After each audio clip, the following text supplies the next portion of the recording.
This is Android Wear 2.0. We can finally embrace the new runtime permission system. So the first time after installation, this is how it looks when you try to switch to the Bubble Cloud watch face. We drag over to pick the watch face, and when we select it, immediately this screen will pop up. Bubble Cloud Launcher needs permissions to these three things, and they are explained here. This is the permission bagging screen, I call it. The app needs to draw over other apps for the swipe behavior.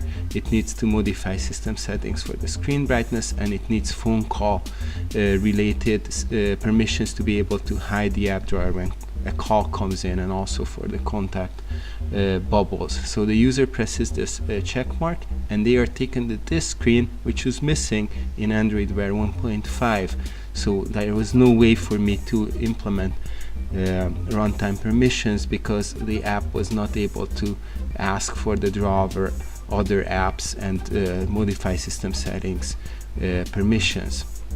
So the user by this time hopefully understand why, and they accept this permission. And even if they don't accept the modify system settings, all that's gonna happen is the brightness bar is going to be disabled for them.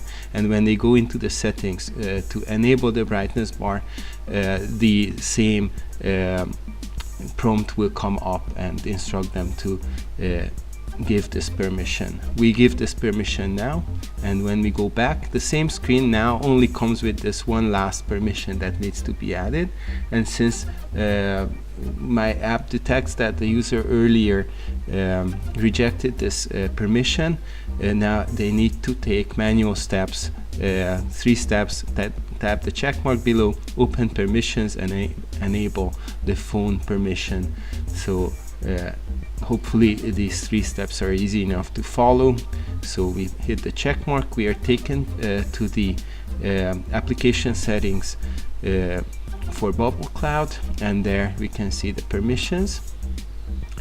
And inside permissions there is only one, the phone permission, which as they turn on, this time the app detects that it has all the necessary permissions and starts up the application. And this is Android Wear 2.0, so we now have the ability to add complication bubbles.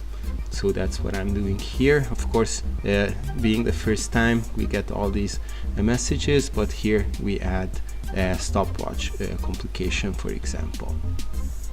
We can even move it to the favorite cloud, make it big enough so we can recognize it, change the color to this ugly pink color, so we will be able to see where it is. And when we go back to our cloud, there's our stopwatch. There's something still missing because it's blank, but it's there.